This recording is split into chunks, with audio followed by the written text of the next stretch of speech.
हाय बच्चों, मैं आज आपको पढ़ाने जा रहा हूँ केमिकल काइनेटिक्स के जितने भी न्यूमेरिकल या जो थ्योरेटिकल पोर्शन है बोर्ड में आया हुआ है, ताकि आपको पता लग जाए कि किस तरह के क्वेश्चन आते हैं। बस रिक्वेस्ट इतनी है कि आप लोग सबसे पहले इस चैप्टर का बेसिक पढ़ें। नहीं पढ़ सकते तो मेरी वीडियो देख लें, यूट्यूब चैनल पर जाकर मैंने इसके बारे में बताया है।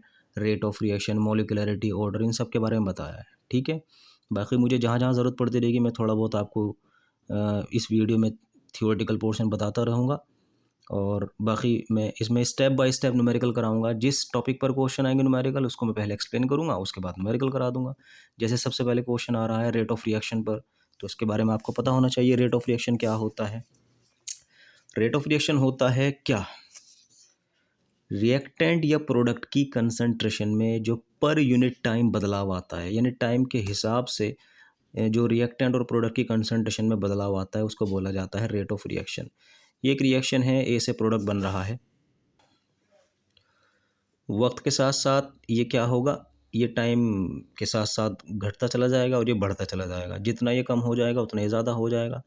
तो इसी वजह से हम बोल रहे हैं कि ए की कंसंट्रेशन में जो टाइम के साथ बदलाव आ रहा है वो रेट ऑफ रिएक्शन, या फिर प्रोडक्ट की कंसंट्रेशन में जो बदलाव आ रहा है वो है रेट ऑफ रिएक्शन। क्वेश्चन है आपके पास कि किसी रिएक्टेंट की कंसंट्रेशन 5 से 1 रह गई 2 सेकंड्स में, आप इसका रेट ऑफ रिएक्शन बता दो। No problem. Rate of reaction मैंने आपको जैसे कि डेफिनेशन बताया, उस डेफिनेशन के अकॉर्डिंग क्या होगा, जितना बदलाव आया है कंसंट्रेशन में उसको ऊपर रख देना है और टाइम से डिवाइड कर देना है, यानी वही तो change in concentration per unit time. तो जो बदलाव आया उसको ऊपर रख दिया, टाइम जितने जितने टाइम में बदलाव आया वो नीचे रख दिया, कैंसिल होकर जो आपका आया वो आंसर आ गया, रेट ऑफ रिएक्शन। इतना सा क्वेश्चन था ये। अब आपके पास दूसरी प्रॉब्लम क्या आती है, 2a+b। अब ये फिर से सेम क्वेश्चन, लेकिन इसमें ए से पहले 2 आ गया। वही क्वेश्चन है कि 5 था 1 रह गया 2 सेकंड में, तो कोई दिक्कत नहीं। जितना बदलाव आया वो वहाँ रख दिया, जितने टाइम में आया वो यहाँ रख दिया। 1/2 क्यों किया, ये 2 जो होगा वो ये होगा। अगर यहाँ 3 होता तो 1/3, 4 होता तो 1/4। समझ गए, ये एक्चुअली मैंने एक्स्ट्रा क्वेश्चन आपको दिया है, कभी आप इसी को सच मान बैठते। तो ए से पहले कुछ भी आएगा वो यहाँ आ जाएगा। क्लियर। तो यहाँ पर एक रिएक्टेंट है, एक प्रोडक्ट था। थोड़ी सी प्रॉब्लम आपको हो सकती है इस क्वेश्चन में, तो इसको मैं आपको पहले ही बता दूँ। एक रिएक्टेंट है N2O5, बेचारा NO2 और O2 में इसका डिकम्पोजिशन हो गया। ये बेचारा टाइम के साथ साथ गायब होता जा रहा था, ये बनते जा रहे थे। क्वेश्चन आगे भाई, वो N2O के अकॉर्डिंग रेट ऑफ रिएक्शन कितना चल रहा है। No problem, rate of reaction is equal to N2O5 की कंसंट्रेशन में जो बदलाव आ रहा है टाइम के अकॉर्डिंग 1/2। इस 2 के कहाँ लिखूंगा 1/2। अगर वो क्वेश्चन कर ले रहे नहीं, NO2 के प्रोडक्शन की रेट बताओ। नो प्रॉब्लम, NO2 की कंसंट्रेशन में जो बदलाव टाइम के अकॉर्डिंग, 4 क्या हो गया 1/4। इससे पहले 1 लिखा है, नहीं लिखूंगा। समझ में आ गया ना। तो ये पूरा रेट ऑफ रिएक्शन इसके अकॉर्डिंग, पूरा रेट ऑफ रिएक्शन इसके अकॉर्डिंग, पूरा रेट ऑफ रिएक्शन इसके अकॉर्डिंग।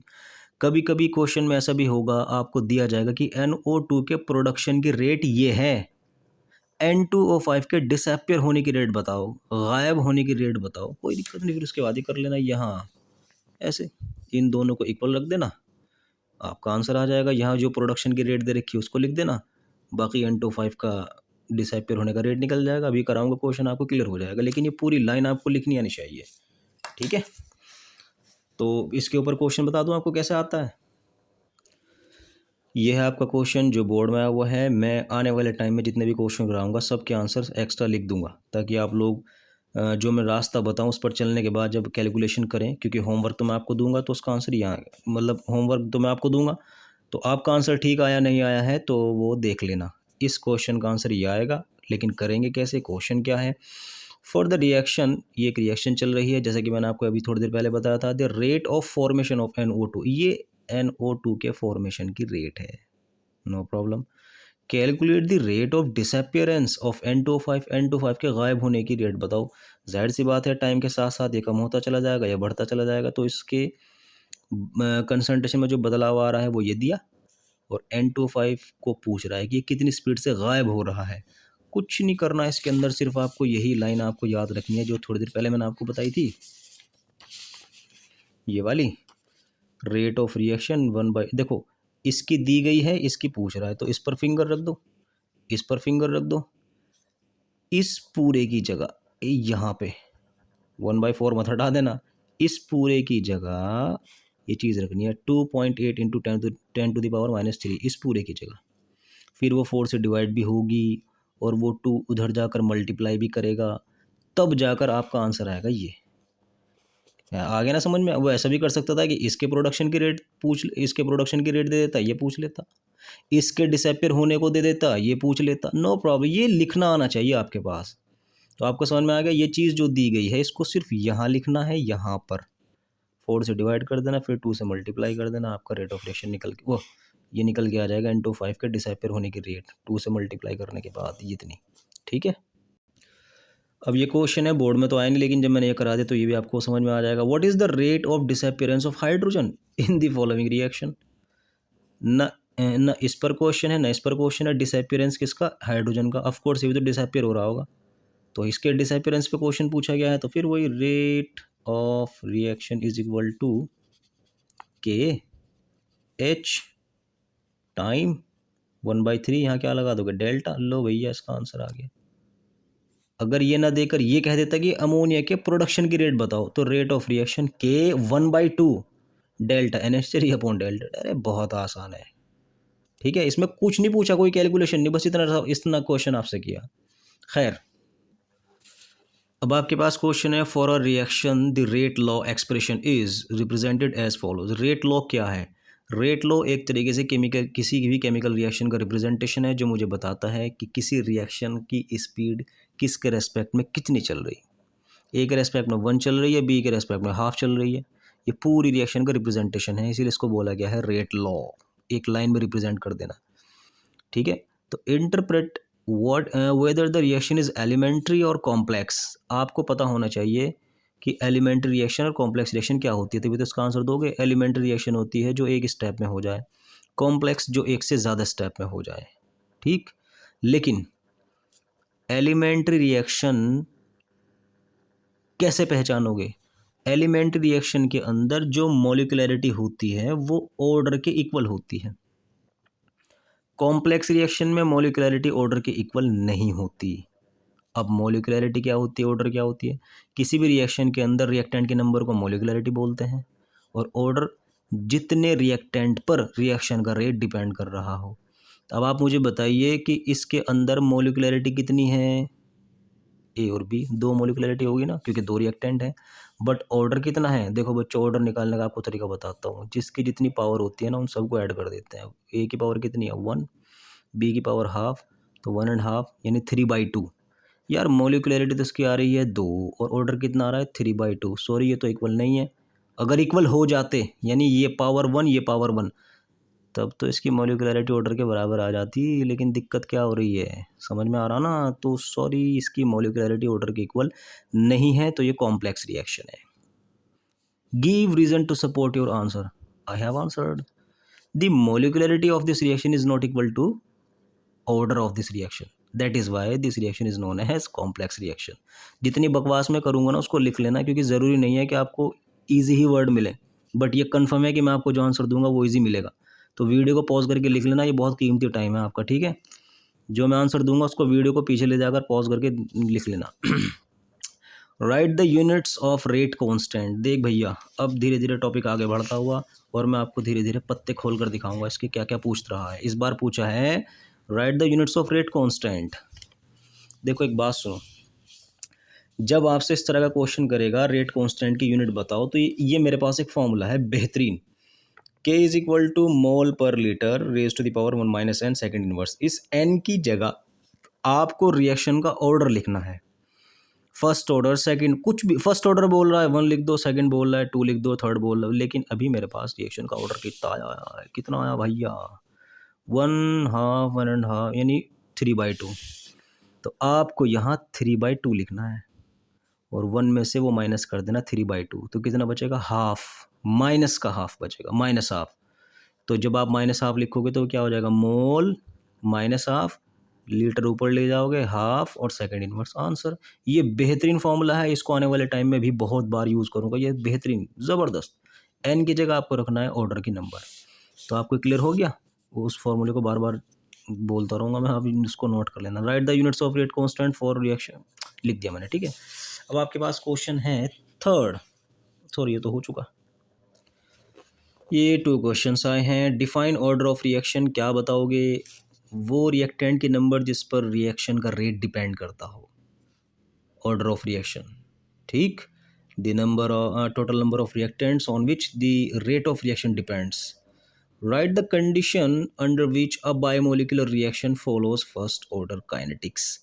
ऐसी रिएक्शन का नाम बताओ जो हो तो बायोमोलिकुलर, यानी जिसके अंदर मोलिक्यूल कितने हो, दो, लेकिन वो फर्स्ट ऑर्डर हो, यानी उसमें रिएक्शन का रेट सिर्फ एक पर डिपेंड कर रहा हो, दोनों पर नहीं। भाइयों और बहनों, जब आपके पास दो रिएक्टेंट होते हैं ना, तो उन दोनों में से किसी एक की कंसंट्रेशन अगर आपने बहुत ज़्यादा बढ़ा दी, तो जिसकी कंसंट्रेशन बढ़ जाती है उस पर रिएक्शन का रेट डिपेंड नहीं करता। रिएक्शन का रेट उस पर डिपेंड करता है जिसकी कंसंट्रेशन कम होती है। तो ये पूछ रहा है कि मैं बायोमोलिकुलर रिएक्शन में क्या कर दूं, क्या कंडीशन लगा दूं कि वो फर्स्ट ऑर्डर हो जाए। What will you do if we increase, answer लिख लेना अगर आपको टफ लगे। If we increase the concentration of one of the two reactant, the reaction will follow first order kinetics. हाँ, अगर दोनों की कंसंट्रेशन इक्वल है फिर ये सेकेंड ऑर्डर हो जाएगी, ठीक है। वो बच्चे जल्दी समझ लेंगे जिन्होंने मेरी वीडियो देख ली, यकीन मानिए मेरी वीडियो को देखिए और फिर आपको समझ में आ जाएगा मैं क्या कहना चाह रहा हूँ। खैर, इसका तो आंसर यही है कि दो रिएक्टेंट में से किसी की कंसंट्रेशन बढ़ा देंगे तब ऐसा हो जाएगा। For a reaction A plus, एक ये क्वेश्चन आ गया, ये रेट लॉ गिवन है, बड़ा आसान। What is the order of the reaction. अरे बाबा, किसी भी रिएक्शन का ऑर्डर निकालने का तरीका अभी थोड़ी देर पहले मैंने आपको बताया था कि इन पावर्स को ऐड कर देना। तो हाफ एंड टू, 2.5 माने 5/2 इस रिएक्शन का ऑर्डर है। Clear. Next question, for a reaction H2 + Cl2। देखो भाई, मैंने आपके से वादा किया था कि धीरे धीरे मैं आपको टॉपिक क्लियर करता चला जाऊंगा वीडियो के बीच में। ये एक रिएक्शन है, इसकी ऑर्डर पूछ रहा है, बस इसको लिख लो जो मैं आपको बोलने जा रहा हूँ। एरो के ऊपर अगर आपको लाइट या हीट दिखाई देती है, रिएक्शन का ऑर्डर ज़ीरो होता है, क्योंकि वो लाइट डिपेंडेंट हो गई, हीट डिपेंडेंट हो गई। उसमें रिएक्टेंट बोलते हैं कि भाई हम ये क्या कर लें, हम तो रिएक्शन कर ही नहीं सकते जब तक लाइट नहीं पड़ेगी हमारे ऊपर। तो जितनी भी लाइट डिपेंडेंट रिएक्शन है वो सारी की सारी ज़ीरो ऑर्डर होती है, फोटोसिंथेसिस। तो ये ज़ीरो ऑर्डर है, इसमें कुछ डेटा नहीं दिया है तो सिर्फ ऑर्डर पूछ रहा था। And molecularity of this reaction, अरे वाह, मोलिकुलरिटी फिर से आपको डिफाइन करूंगा। आपको बताया था टोटल नंबर ऑफ रिएक्टेंट, कितने रिएक्टेंट हैं, वन वन। अरे भाई, बाई मोलिकुलर रिएक्शन, इसकी मोलिकुलरिटी 2 है। What is the unit of के, फिर से वही फॉर्मूला जो मैं आपको जिसके लिए मैंने आपको अलर्ट कर दिया था। के की यूनिट पूछ रहा है। अभी आपको थोड़ी देर पहले मैंने क्या पढ़ा है, इसका इस रिएक्शन का ऑर्डर कितना है, 0। तो आपको क्या करना है, इनकी जगह 0 रख देना है, ये 1 आ जाएगा। मोल इसको ऊपर ले गए, mole litre inverse second inverse, answer आ गया। बोलो क्लियर। ये बहुत बेहतरीन फॉर्मूला है, तो आपको याद होना चाहिए जब भी के की यूनिट पूछेगा। बट के की यूनिट बताने के लिए आपको रिएक्शन का ऑर्डर पता होना चाहिए, वही लिखा जाता है यहाँ पे, ठीक है। अब आपके पास ये भी क्वेश्चन हो गया। ये क्वेश्चन आ रहा है कि distinguish between order and molecularity. Order 0 हो सकता है, मोलिकुलरिटी 0 नहीं हो सकती। ऑर्डर में भी 0 बट मोलिकुलरिटी में not be 0। Order can be in fraction, order fraction में हो सकता है, मोलिकुलरिटी फ्रैक्शन में नहीं होती। ऑर्डर एक्सपेरिमेंट से निकाला जाता है, मोलिकुलरिटी को एक्सपेरिमेंट की ज़रूरत नहीं होती, यानी order needs experimental data but molecularity does not. ये पता होना चाहिए आपको। Why is the probability of reaction with molecularity higher than 3 is very rare. ऐसी रिएक्शन जिनकी मोलिकुलरिटी 3 से ज़्यादा होती है, उनके होने की संभावना बहुत ना के बराबर कम होती है। क्यों? मैंने आपको अपने यूट्यूब चैनल पर कोलिजन थ्योरी पढ़ाई हुई है और आप जानते भी होंगे। जिन बच्चों के कोलिजन थ्योरी क्लियर नहीं है वो मेरे वीडियो देख लें, बाकी मैं तो उसका यहाँ डायरेक्ट आंसर दूंगा। वो बोल रहा है कि जब मोलिकुलरिटी 3 से ज़्यादा हो जाती है तो ऐसी रिएक्शन बहुत कम मिलती है। मोलिकुलरिटी क्या होती है, टोटल नंबर ऑफ रिएक्टेंट। इसकी वजह है कि अगर मुझे कोई एरिया दिया जाता है, ये वाला कोलिजन थ्योरी के अंदर बताया गया था कि जो मॉलिक्यूल हैं आपस में टक्कर मारते हैं और प्रोडक्ट बनाते हैं। जो रिएक्टेंट हैं आपस में बहुत तेज़ी के साथ कोलाइड करते हैं तब प्रोडक्ट बनाते हैं। सोचो, एक रिएक्टेंट ये है, एक रिएक्टेंट ये है, ये आपस में टक्कर मारेंगे, प्रोडक्ट बन जाएगा। एक रिएक्टेंट ये आगे थोड़ी भीड़ सी हो गई, यार हमारे बीच आसानी से टक्कर हो रही थी, तूने थोड़ा सा डिस्टर्बेंस पैदा कर दिया। लेकिन मोलिकुलरिटी कितनी होगी, 3। एक और मोलिकुलरिटी, एक ए बी सी डी, 4 अलग अलग तरह के मैंने रिएक्टेंट ला दिए, तो भैया इस अच्छे खासे चैम्बर में जो छीड़ थी उसके अंदर भीड़ हो गई और मॉलिक्यूल्स के बीच कोलिजन की प्रोबेबिलिटी बहुत कम हो गई। अब ये कह रही है कि भीड़ हो गई, पहले हम इतनी आज़ादी से एक दूसरे के टक्कर मार रहे थे लेकिन अब नहीं मार पा रहे। तो इसका मतलब क्या हो गया, स्पेस कम अवेलेबल है कोलिजन करने के लिए, और जब कोलिजन नहीं हो पाएगी तो फिर प्रोडक्ट नहीं बनने का, और जब प्रोडक्ट नहीं होने का तो रिएक्शन क्या होगी, कुछ भी नहीं होगा भाई। तो इसका आंसर ये है कि जब भी मॉलिक्युलरिटी हायर देन 3 होती है, 3 से ज़्यादा होती है, तो कोलिजन के लिए स्पेस होता है वो बहुत कम पड़ जाता है, जिसकी वजह से कोलिजन ईजीली नहीं हो पाती। Collision does not take collisions between reactants does not take place if the molecularity of the reaction is higher than 3। ये इसका आंसर है, ठीक है। A reaction is of second order in A and first order in B। Write the differential rate equation। बहुत ही आसान, क्या करोगे आप, रेट ऑफ, मतलब ये इतना आसान है, डी अपॉन डी एक्स ए, कितना बोल रहा है सेकंड ऑर्डर, और कितना बोल रहा है बी, रेट ऑफ रिएक्शन। ये डिफरेंशिएशन यूज़ करते हैं, जिस रिएक्टेंट के अकॉर्डिंग जो रिएक्शन चल रही है उसकी पावर बन जाती है। सेकंड ऑर्डर ए के रेस्पेक्ट में लो भाई, फर्स्ट ऑर्डर बी के रेस्पेक्ट में लो भाई, आंसर आ गया। बोलो बात समझ में आई? नहीं, बस डिफरेंशियल रेट पूछ रहा था। फिर कह रहा है how is the rate affected on increasing the concentration of A 3 times. Reaction के रेट पर क्या फ़र्क पड़ेगा अगर मैं ए की कंसंट्रेशन 3 गुना कर दूँ। ये पहला क्वेश्चन था। दूसरा क्वेश्चन क्या होगा, rate of reaction is equal to A की कितनी कर दूंगा कंसंट्रेशन में, 3 टाइम्स, ये कितना है 2, ये कितना है 1। अब आप लोग समझदार हैं, मैथमेटिक्स आपकी कमज़ोर नहीं होगी। Rate of reaction is equal to 9 A B, ये स्क्वायर और ये 1, 9 टाइम्स फास्टर हो जाएगी, 9 गुना ज़्यादा हो जाएगी रिएक्शन की रेट अगर आपने ए की कंसंट्रेशन 3 टाइम्स बढ़ा दी। दूसरा क्वेश्चन। और तीसरा क्वेश्चन क्या दे रहा है, how is the rate affected when the concentration of both A and B. अच्छा, आप दोनों की बढ़ा रहा है, दोनों की डबल कर रहा है। ये थर्ड क्वेश्चन आपका, नो प्रॉब्लम, ये हो गया third. Rate of reaction is equal to A, कितनी थी भैया, कितनी थी, ये पावर और ये सॉरी ये 2 टाइम्स कर दिया, ये भी 2, दोनों की डबल डबल कंसंट्रेशन कर दी। अब क्या होगा, समझदार हैं आप, कितना हो गया 4, ये भी तो बाहर निकल कर आएगा, कितना हो जाएगा 8। तो कितना आ रहा है आपका, अरे भाई साहब 8 टाइम्स फास्टर, 8 गुना ज़्यादा हो जाएगी रिएक्शन। क्लियर हो गया आपको? ये इसमें आपको उलझा सकता है कि एक रेस्पेक्ट में रिएक्शन चल रही, बी के अकॉर्डिंग चल रही, ए की डबल कर दी, बी की हाफ कर दी। इनसे आप अलर्ट रहना, ये क्वेश्चन आपके लिए बहुत बड़ा एक तरीके से एग्जाम्पल है ऐसी रिएक्शन, ऐसे क्वेश्चंस के लिए। A first order reaction takes 30 minutes for 20% decomposition, calculate T half. T half पूछ रहा है, कोई रिएक्शन है जो 30 मिनट में हो रही है और सिर्फ कितनी 20%, तो इसके लिए अलग फॉर्मूला आपका इंतज़ार कर रहा है। अब रेट ऑफ रिएक्शन पर क्वेश्चन हो गया ख़त्म। ये है आपके लिए फॉर्मूला फर्स्ट ऑर्डर के लिए। जब भी इस तरह की बात सुनोगे ना, first order first order first order, तो आपको ये फॉर्मूला यूज़ करना है। देखो भैया, रिएक्शन के ऑर्डर होते हैं, ऑर्डर की डेफिनेशन मैं आपको बहुत पहले पढ़ा चुका इस वीडियो के अंदर, 0 order, first order, second order, third order, ठीक है। तो ये फर्स्ट ऑर्डर का रेट कांस्टेंट है। हर रिएक्शन, हर ऑर्डर की रिएक्शन का अपना अपना रेट कांस्टेंट होता है। ये फर्स्ट ऑर्डर का है, ये 0 ऑर्डर का है, सेकंड का भी होगा, थर्ड का भी होगा। फिलहाल तो मैंने आपके क्वेश्चन देखे इन दोनों पर बेस्ड थे, तो मैंने इनको पहले लिख लिया। ये फर्स्ट ऑर्डर का रेट कांस्टेंट है, ये 0 का है, सेकंड थर्ड का मुझे पता नहीं ना, आपको याद करने की ज़रूरत है। तो ये है k is equal to 2.303 upon T log a upon a minus X. ये होता है इनिशियल, ये होता है फाइनल।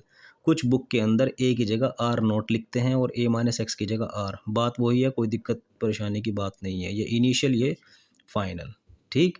इनिशियल से फाइनल होने तक जितना टाइम लगा यहाँ पर, तो यहाँ पर क्या दिया गया है, first order reaction takes 30 minute, तो यहाँ क्या रख दोगे आप 30, कितना हो रहा है देखो भैया 20% डिकम्पोज। अगर 20% डिकम्पोज हो रहा है, ख़त्म हो रहा है, तो बच कितना रहा है, वो बचा हुआ यहाँ लिखना है 80, और ऊपर क्या लिखना है 100, क्योंकि परसेंटेज में 100 स्टार्टिंग थी, 100% तो स्टार्टिंग में था ना। 20% डिकम्पोज हो गया, बचा कितना है 80। ये आपको करना है, ये सारी वैल्यूज़ रखने के बाद उसके बाद आप यहाँ 0 से 0 कट कर दोगे, जो भी आएगा लोग की वैल्यू देखकर और इसको टी से डिवाइड करके के का जो आंसर आएगा वो आएगा आपका 90 मिनट। ठीक, इसको कर लेना। सॉरी सॉरी सॉरी सॉरी, अभी के नहीं आया, के तो आपका निकल गया। अब ये फॉर्मूला यूज़ होगा, K is equal to 0.693 upon T half. ये अलग फॉर्मूला है क्योंकि इसने मुझसे क्या पूछा, टी हाफ पूछा ना। तो मैं क्या करूँगा, टी हाफ उधर ले जाऊँगा, के को नीचे रखूँगा, के की वैल्यू यहाँ से निकालूंगा, और के को निकालने का तरीका मैंने आपको एक्सप्लेन कर दिया। बोलो क्लियर हो गया। ये बहुत सारे इस पे अब इस पर क्वेश्चन स्टार्ट हो गए, उसको तो जा चुका मामला, टॉपिक वाइज पढ़ा रहा मैं आपको। क्लियर हो गया। अब नेक्स्ट क्वेश्चन कौन सा आ रहा है, for a reaction reactant to product half life T half is observe to be independent of the initial concentration of reactant, what is the order of reaction. कितना बेहतरीन क्वेश्चन, कि कोई रिएक्शन है उसका टी हाफ मुझे मिला है independent, किससे, इनिशियल कंसंट्रेशन से। तो ऐसी कौन सी रिएक्शन है जिसका टी हाफ ऐसा कौन सी रिएक्शन है जिसका टी हाफ कंसंट्रेशन से ही इंडिपेंडेंट होता है, कंसंट्रेशन पर डिपेंड नहीं करता टी हाफ। देखो भाई इतनी बेहतरीन बात, कंसंट्रेशन को कहाँ में मेजर करते हैं, मोल पर लीटर में। ये तो आपको पता ही होगा, कंसंट्रेशन को मापने का तरीका है मोल पर लीटर। अब एक बात ध्यान दो बड़ी गौर से, के इज इक्वल टू ये था, ये तो जब निकलेगा ना जब के पता हो, है ना। अब के को यहाँ देखो, के is equal to mole per litre second inverse. मैं एन की जगह क्या रख दूँ, के मेरा पूरा ख़त्म हो जाए, मोल पर लीटर पूरा ख़त्म हो जाए, के इंडिपेंडेंट हो जाए मोल पर लीटर से, तो ऑफकोर्स एन की जगह 1 रखूँगा ना, क्योंकि 1 - 1 0, जिसकी पावर 0 लग जाएगी वो पूरा ख़त्म हो जाता है, और के क्या रह जाएगा, सेकंड इनवर्स। ऐसा के जब आप यहाँ कौन सा के, जो कंसंट्रेशन पर डिपेंड नहीं कर रहा, जब ऐसा के यहाँ रखोगे तभी तो टी हाफ निकलेगा। और ऐसा के आपको कब मिल रहा है, जब एन की जगह 1 रख रहे हो। फर्स्ट ऑर्डर इसका आंसर है, इस पूरे रिएक्शन का आंसर है फर्स्ट ऑर्डर। बढ़िया क्वेश्चन पूछा बहुत, फर्स्ट ऑर्डर। ठीक है, अब आपके पास एक ग्राफ बेस्ड क्वेश्चन है, a reaction reactant to product is represented by a graph. Okay no problem, ये ग्राफ है, ये रिएक्टेंट की कंसंट्रेशन है, यहाँ टाइम है। कह रहा है कि इसको देखकर predict the order of the, order पर इतने क्वेश्चन है जिसकी कोई हद नहीं है, कभी कुछ कभी कुछ कभी कुछ। तो इस वीडियो के अंदर जितने भी ऑर्डर पर बेस्ड क्वेश्चन कराऊंगा ना आपको, सबको देखना है कि ऑर्डर पर किस किस तरह से क्वेश्चन आ रहे हैं। अब इस बार ग्राफ ही दे दिया, कह रहा है कि ऑर्डर बताओ, मतलब वहाँ ऊपर वाले में टी हाफ दे रहा था कि टी हाफ है, इस तरह का मामला है, कंसंट्रेशन से इंडिपेंडेंट है, ऑर्डर बताओ। कमाल है भाई, इस बार ग्राफ दे दिया, कोई चक्कर ही नहीं टी हाफ का, बोल रहा है इस ग्राफ को देख कर बताओ कि कौन सा ऑर्डर है। बस एक ही पहचान बताऊंगा इस तरह का, अगर आपको ग्राफ मिलता है तो यह है रिएक्टेंट की कंसंट्रेशन में बदलाव जो कि कम होती चली जाती है टाइम के बीतने के साथ साथ। अगर इस तरह ग्राफ मिलता है आपको और यहाँ लोग रखा हुआ नहीं मिलता, zero order zero order zero order, और अगर आपको यहाँ ऐसे मिलता लोग आर नोट, तब बोल देते फर्स्ट ऑर्डर। देखो ये भी आपको थोड़ी देर पहले बताया था ना, K is equal to X by T zero order का है, और के इज इक्वल टू ये सारा बकवास फर्स्ट ऑर्डर का नहीं क्या, लोग, ये लोग वाला चक्कर फर्स्ट ऑर्डर के रेट कांस्टेंट में यूज़ होता है, बट यहाँ कोई लोग नहीं है, ये ज़ीरो ऑर्डर का, समझ गए। तो अगर यहाँ इस ग्राफ में, हालांकि लोग है नहीं, मैं आपको आने वाले टाइम कैलकुलेट कर रहा हूँ, अगर यहाँ लोग आर नोट देता और ऐसे ही ग्राफ देता, तब इसका ऑर्डर निकलता फर्स्ट, बट ये ज़ीरो ऑर्डर है। समझ में आया। What does the slope of the graph represent, right the, क्या क्या रिप्रेजेंट कर रहा है स्लोप, ये क्या, the slope is indicating the slope is indicating the reduction in concentration of reactant. बेचारा टाइम के साथ साथ घटता जा रहा है, जो मैं आंसर दे रहा ना उसको लिखते रहना। Right the unit of the represented quantity, कमाल है भाई। तो जो आपका के है उसके यूनिट पूछ रहा है, कैसे निकालूंगा, अभी अभी आपको बताया था, ये बार बार यूज़ होता रहेगा। अभी ऑर्डर कितना निकला इसका, ज़ीरो, एन की जगह क्या रख दोगे, ज़ीरो, 1 - 0, फिर वही मोल लीटर इनवर्स सेकेंड इनवर्स, जब इसको लीटर को ऊपर ले जाओगे। क्लियर हो गया ना। तो ये बहुत इंपॉर्टेंट है, इसको मैंने स्टार्टिंग में बता दिया था आपके। हाँ, ये तीनों क्वेश्चन हो गए आपके।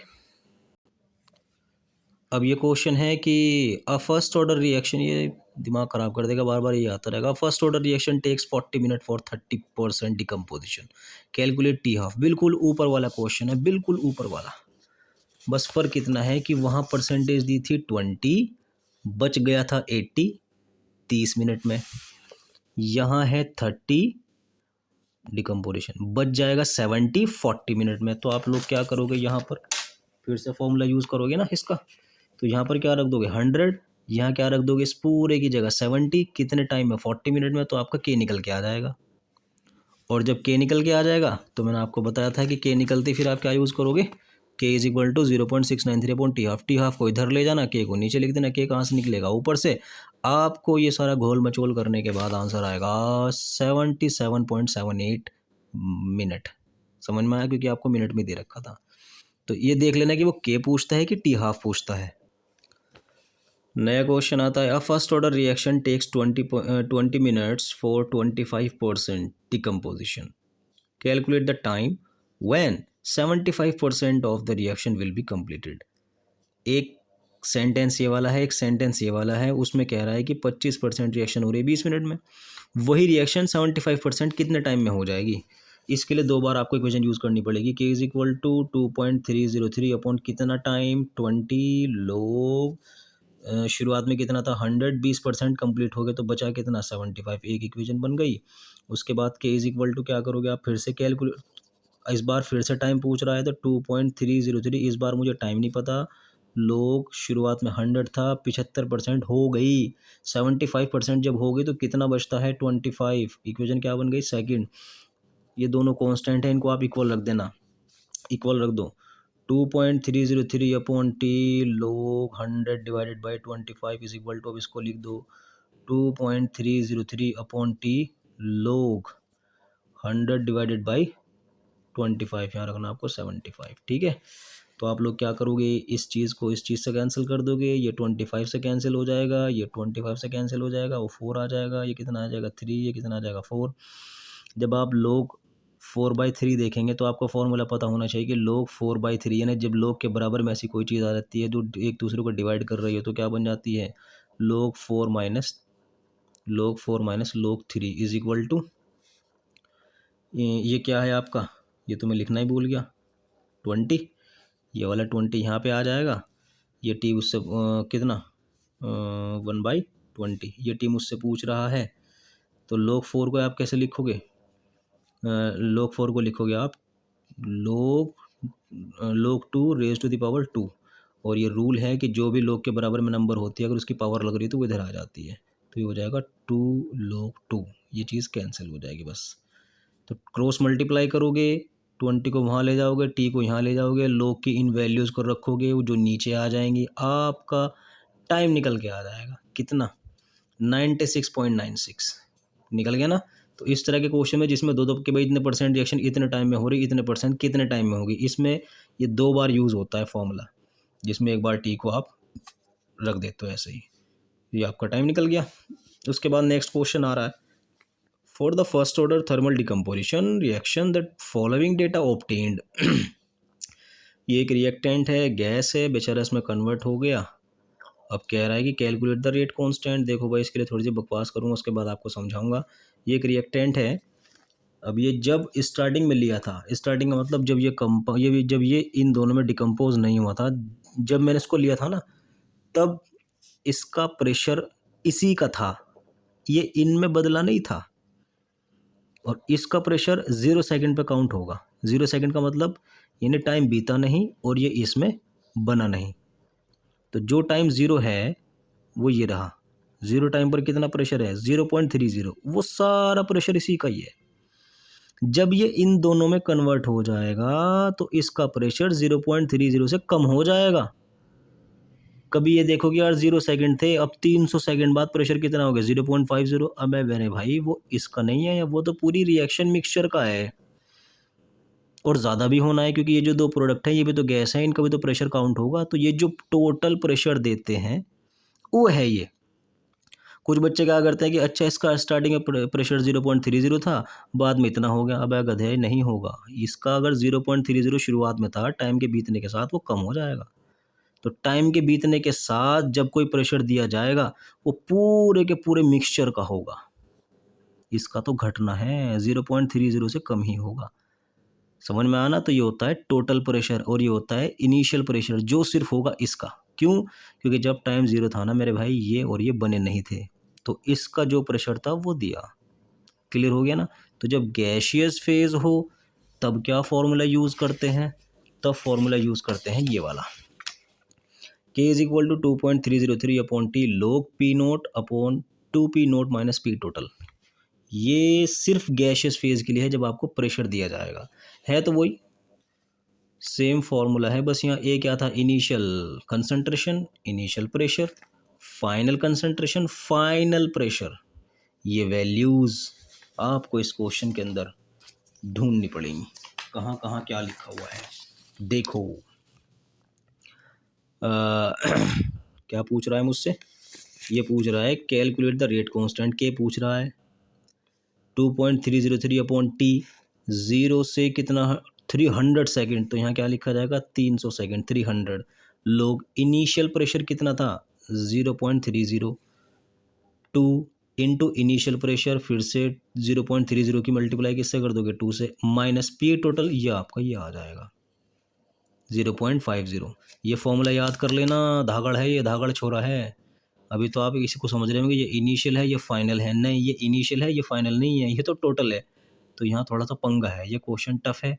आपको अगर ये आ गया तो बहुत अच्छी बात है, सारी वैल्यूज पुट करने के बाद क्या का आंसर ये आएगा 3.66 इंटू 10⁻³ ये आएगा। इसको दिमाग रख लो, और ये टॉपिक समझ में ना आया तो वीडियो को पीछे ले जाकर फिर समझना मैंने क्या बोला इसके बारे में। ये आपका होमवर्क है, होमवर्क क्या क्वेश्चन तो आया हुआ है, फिर से वही क्वेश्चन है। SO2Cl2 गैसियस फेज में कन्वर्ट हो गया, वहाँ भी सेम था, फिर से आपको दिया कि 0 सेकंड थे, ये प्रेशर था, 100 सेकंड के बाद इतना हो गया। समझ गए होंगे, ये प्रेशर बढ़ा, इसका नहीं बढ़ा, ये तो भैया इनके अंदर कन्वर्ट हो गया। अब तो ये पूरा टोटल प्रेशर दे रहा है इन सारी गैसेस का। तो ये इनिशियल तो इसी का हो गया, फिर से वही calculate the rate constant, same formula use करना है, ये आपका आंसर आएगा। ठीक है, उसी फॉर्मूले को यूज़ करते हुए जो मैंने आपको पढ़ाया है। अब आपके पास एक क्वेश्चन आता है 25, ये क्या कह रहा है, ये 25th क्वेश्चन है। ये बोल रहा है कि for a first order reaction show that the time required for 99% completion is twice the time required for the completion of 90% of reaction। 99% complete होने जा रही है कोई रिएक्शन, इतने परसेंट कंप्लीट हो गई, कुछ टाइम लगा, वो टाइम 2 गुना है 90% रिएक्शन होने में जो टाइम लग रहा है उसका। यानी एक रिएक्शन 90% हुई और एक रिएक्शन, वही रिएक्शन 99% कंप्लीट, तो 99% होने में जो टाइम लगा है वो काउंट करोगे तो 90% कंप्लीट होने में जो टाइम लग रहा है उसका डबल मिलेगा आपको। ये प्रूव करना, ये बात प्रूव करनी है कि जितना टाइम इसमें लगा है वो 2 गुना है इसमें लगे टाइम का। देखते हैं ना, देखते हैं क्या, तो शो करना पड़ेगा भैया, बोर्ड का क्वेश्चन है। तो first condition k is equal to 2.303 upon कितना टाइम, आई डोंट नो, लेकिन कितने परसेंट रिएक्शन हुई थी 99%, यानी 99% होने में लगा टाइम। लोग इनिशियल कितना था 100, 99 हो गए तो कितना बच गया 1, तो लोग 100 क्या हो गया, लोग 10⁻², ये तो आपको पता ही होगा। अब मैंने आपको थोड़ी देर पहले क्या बताया था कि जब लोग के बराबर में कोई ऐसी चीज़ आ जाए जो पावर आ जाती है तो वो क्या बन जाती है, k is equal to 2.303 upon T, 99% होने में लगा टाइम, इंटू 2 लोग 10, लोग 10 की वैल्यू क्या होती है 1, तो 2.303 अपॉन ये आ गया आपके पास, इक्वेशन कह दो फर्स्ट। दूसरा देखो भाई, लोग 10 1 होगा, इसको मैं ख़त्म ही कर दूँ, ठीक है, लोग 10 की वैल्यू 1 होती है। ओके, अब इधर आइए next, k is equal to 2.303 upon कितना 90%, तो टाइम 90% होने में लग रहा है। लोग इनिशियल कितना 100, 90 हो रही तो बचेगा कितना 10, ये कैंसिल हो गया। लोग 10 की वैल्यू तो भी आपको मैंने बताई थी 10, लोग 10 की वैल्यू क्या होती है 1, तो ये पूरा ही ख़त्म कर दूँ, ये क्या आ जाएगा आपका सेकंड, तो ये पूरा ख़त्म हो जाएगा। लोग 10 की वैल्यू 1 होती है, ऐसे करना मत, आप तो तमीज़ के साथ साथ लिखना, ठीक है। मेरे पास तो कोई, मुझे मार्क्स नहीं गेन करने, आपको मार्क्स गेन करना है, तो मैं तो आपको आप अपने तरीके से पढ़ा रहा हूँ, आप इसको साफ़ सुथरा सा लिख लेना कॉपी के अंदर, स्टेप बाय स्टेप, जो भी मैं नेक्स्ट स्टेप लिख रहा हूँ उसको नई लाइन में आपको लिखना है, अगर आप मेरे साथ साथ नोट्स बना रहे हो इन क्वेश्चंस के। तो ये क्या आ गया, ये क्या आ गया, अब इन दोनों क्या कर दोगे, इक्वल कर दोगे, क्योंकि ये भी के कांस्टेंट है, ये भी और दोनों फर्स्ट ऑर्डर रिएक्शन है।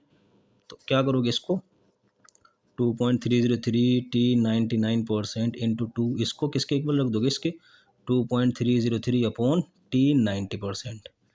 अब आप क्या करोगे, कैंसिल हो गया, क्रॉस मल्टीप्लाई कर दो, इसको इधर इसके इधर, तो 2 into T 90% is equal to T 99%। देखो भैया प्रूव हो गया, 99% होने में जो टाइम लग रहा है वो 90% होने में लगे टाइम का 2 गुना है, ये मुझसे वो कह रहा था।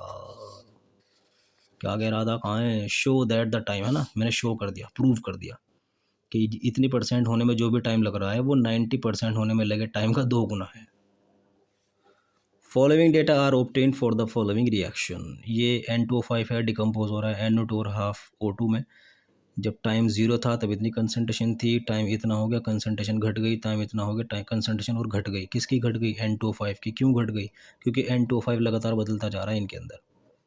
इस डेटा को देखकर आपका क्वेश्चन है, show that it follows first order. Order पे दुनिया भर के क्वेश्चन, भाई ऑर्डर के क्वेश्चन समझो, ये दूसरे मेरे ख्याल है पता नहीं मैं कौन सा टाइप करा रहा हूँ, ये आपको आना चाहिए।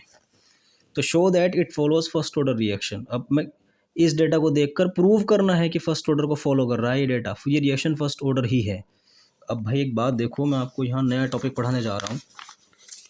ये मेरे पास दो हैं ये इक्वेशंस, के इज इक्वल टू ये, के इज इक्वल टू ये ना। मैं बताता हूँ, एक एक्सपेरिमेंट है एक, कि किसी भी रिएक्शन का ऑर्डर बताने के लिए हम क्या करते हैं उस रिएक्शन के डेटा को इस इक्वेशन के अंदर, इस इक्वेशन के अंदर रख रख के देखते हैं बार बार, और इंतज़ार करते हैं कि किस इक्वेशन के अंदर रखकर के की वैल्यू कांस्टेंट आ रही। जिस इक्वेशन से के की वैल्यू कांस्टेंट आती है, हम उस इक्वेशन के बेस पे रिएक्शन का ऑर्डर फिक्स कर देते हैं, बता देते हैं कि यार इसके अंदर रखने से हर बार हमें इसकी वैल्यू सेम मिल रही, किसकी? के की। तो means this reaction follows first order. तो ऐसा करके देखते हैं। वैसे बच्चों मैं आपको बताऊं, आपके सारे क्वेश्चन फर्स्ट ऑर्डर पे आते हैं ज़्यादातर, तो मैं ज़्यादा टाइम ख़राब नहीं करूँगा। मैं पहले बता रहा हूँ कि इसको फर्स्ट ऑर्डर को प्रूव करना है ना, show that it follows first order, तो मैं तो फर्स्ट ऑर्डर को ही यूज़ करूँगा। मैं क्यों इसको यूज़ करूँ? तो मैं इसके अंदर बार बार वैल्यूज़ रखूँगा और के की वैल्यू देखूँगा क्या मेरे पास हर बार कांस्टेंट आ रही है ना। अगर कांस्टेंट आती है तो मैं बाद में ठोक बजा कर बोल दूंगा, हाँ भैया फर्स्ट ऑर्डर इसलिए है क्योंकि मुझे बार बार के की वैल्यू कांस्टेंट मिल रही है इस इक्वेशन के अंदर रखकर। करते हैं, देखो अभी करते हैं। ये आपका है के इज इक्वल टू 2.303, कितना टाइम 0 से 300, ठीक है। ये इनिशियल कंसंट्रेशन है, फाइनल कंसंट्रेशन है। तो लोग इनिशियल कितनी भैया 1.6 इंटू 10⁻², और फाइनल कितनी है 0.8 इंटू 10⁻²। ये तो है फाइनल। अब आप क्या करोगे, इसको ये चीज़ कैंसिल हो गई, पॉइंट से पॉइंट हटा दिया, ये कितना हो गया 2, तो log 2 आ गया। अब k is equal to log 2 की वैल्यू रखो 2.303/300 इंटू कितना 0.3010, ये log 2 की वैल्यू है, फिक्स है, इसको रट लेना। इसकी मल्टीप्लाई जब इसके साथ करोगे k इज इक्वल टू कितना आएगा 0.693/300। थैंक गॉड एक इक्वेशन आ गई, ठीक है भाई। अब इसी इक्वेशन का बार बार यूज़ करना है, इस बार आपको 0 से चलना है कहाँ पर 600। अब ये टाइम हो गया, तो k इज इक्वल टू 2.303 कितना 600, इतना सेकंड, 600 सेकंड हो चुके, ठीक। लोग इनिशियल कितना था आपका 1.6 इंटू 10⁻², और फाइनल ये रहा 0.4 इंटू 10⁻²। ले भैया ये फिर कैंसिल हो गया, ये हट गया, इसकी कैंसिल हो गई, कितना हो गया ये log 4 को मैं कैसे लिखूंगा log 2⁻²। तो k इज इक्वल टू 2.303/600। अब log 4 को कैसे लिखूंगा, 2 की पावर कितनी 2, और अभी थोड़ी देर पहले मैंने बताया था कि जो भी पावर होती है वो इधर उठकर आ जाती है। तो log, ठीक है, ये कितना बच गया 300, k इज इक्वल टू 2.303/300, और log 2 कितना आया था आपका अभी थोड़ी देर पहले 0. ये भैया है तो वही आता जा रहा है। इसकी मल्टीप्लाई जब इसके साथ करोगे क्या आएगा, k इज इक्वल टू 0.693/300। अरे तो फिर वही आ गया, ये आ गया है ना। तो आप क्या करोगे, we are getting the same value of k in this equation which is following first order. So the data is following the first order reaction. Why? Because after putting these values in this equation of first order we are getting the same value of k. ये आपको answer लिखना पड़ेगा, video pause करके पीछे जाकर ये value ये लिख लो वर्ड जो मैं बता रहा हूँ। उसके बाद क्या कह रहा है, कैलकुलेट द टी हाफ। अरे वाह, अभी जो आप सारे के सारे आंसर जो मैंने बताए हैं यहाँ पर, जो लिखा ना आपने के निकला था 0.693, इसको इससे डिवाइड करके कुछ के आएगा, उस के की वैल्यू आप लोग कहाँ लिखोगे, यहाँ पे, और डिवाइड कर देना इससे, वो डिवाइड कर देना के की वैल्यू यहाँ रखने के बाद जब आप इसको सॉल्व करोगे आपके अपनी मैथमेटिक्स लगाकर, तो टी हाफ की वैल्यू निकलेगी 300। टी हाफ की वैल्यू कितनी निकलेगी, टी हाफ की वैल्यू निकलेगी 300। ये क्लियर हो गया आपको। तो भैया ऑर्डर को निकालने के बहुत तरीके हैं, कभी कुछ। आप मेरी वीडियो फिर दोबारा जब देखोगे तब आपको पता लगेगा भैया ऑर्डर पे अलग अलग तरीके के क्वेश्चन आते हैं। अब ये क्वेश्चन है, a first order reaction 20% complete in 40 minute, calculate the value of rate constant. फिर से आपको के की वैल्यू निकालनी है। In what time will the reaction be 80% completed. ये बिल्कुल डिट्टो ये वाला क्वेश्चन है जो मैंने आपको भी थोड़ी देर पहले कराया था। आपको क्या करना है, इसको तो भैया दिमाग, इसको तावीज़ बना के पहन लो, ये बहुत इंपॉर्टेंट है, बार बार क्वेश्चन आते हैं इसके पास।